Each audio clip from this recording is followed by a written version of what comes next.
Britain's Information Commissioner Office has initiated an investigation into TikTok, Reddit and Imgur regarding their protection of children's privacy. To help us unpack this update, we're joined by Dr. Karen Sutherland from the University of the Sunshine Coast. Good to see you. What specific concerns have prompted this investigation? Well, I think really they're worried about how these platforms are using children's data, and often these platforms are not really part of the conversation, so they're often overlooked. However, the Commissioner actually has fined TikTok in the past, I think it was $16 million in 2023, for the way that they were using children's data. I think the biggest fear is that, of course, privacy and security, but particularly on something like TikTok, the algorithm is so strong, so they're worried that if a child interacts with a certain type of content, they're going to then be fed that content again and again and put them in a bit of an echo chamber. So it's, they're really worried about just the impact that social media platforms are having, but also what is happening with children's data. Yeah, so what are the potential risks, though, of social media algorithms exposing young users to harmful content moving forward? I mean, it depends. There are a range of things. There are many harmful messages online and many harmful groups online that often start with like a pipeline to get people into their way of thinking.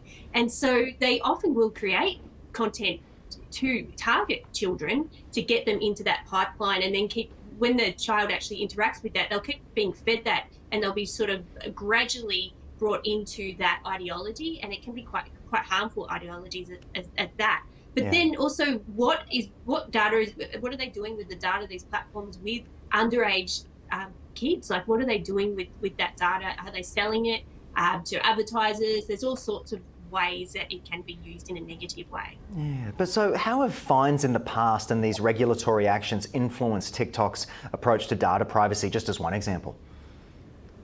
Well, according to the reports that I've read, not a lot, because now the Commissioner is, targeting them again because they're clearly not happy with the result of the last fine.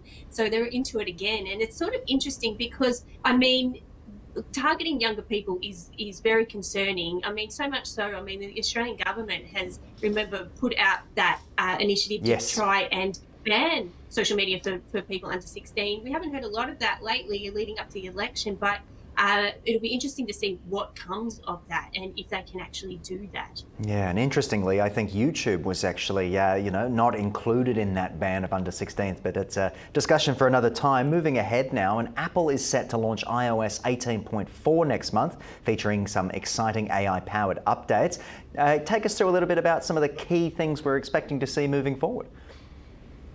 Well, I have actually had an update in the past week with quite a few AI integrations into it. So, this will even make that even larger. So the language availability will be increased. So languages such as Japanese, Korean, Brazilian, Portuguese will be integrated as well. There's also the image playground is going to be much better than it is now. So that's sort of a space where people can create AI generated images and also enhance the ones that they've already taken. I've had a little play with the version I have. I need to spend more time on that. And then also there's that integration with ChatGPT and Sora. Not Sora, Siri. Yes. ChatGPT and Siri. So, I've played with that too, and that's a bit clunky. So hopefully that is much better in the way that you can use it. I understand priority notifications also looking to improve user experience by intelligently filtering alerts. I would love this because I get a lot of spam emails and all sorts of things. Yes.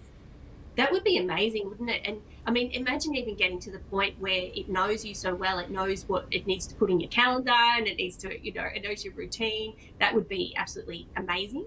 I think what's interesting with Apple is that they've really held off. They haven't rushed to these integrations like a lot of other platforms have. They've sort of wanted to make sure that what they're doing is valuable, and a lot of AI platforms have just been rushing to market to be the first, but they've tended to take more of a staggered, steady approach, which I think is a really good.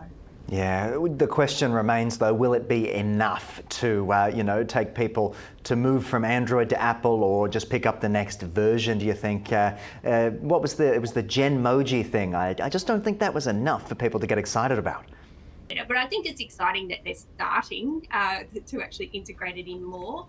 And they're thinking more about how users are already using it rather than adding all these new features, but looking at users' sort of tasks and trying to enhance those and make them more efficient with AI. More fast, more efficient. That's you and me. We'll speak again next week. Thank you so much for joining us on the program. Thank you.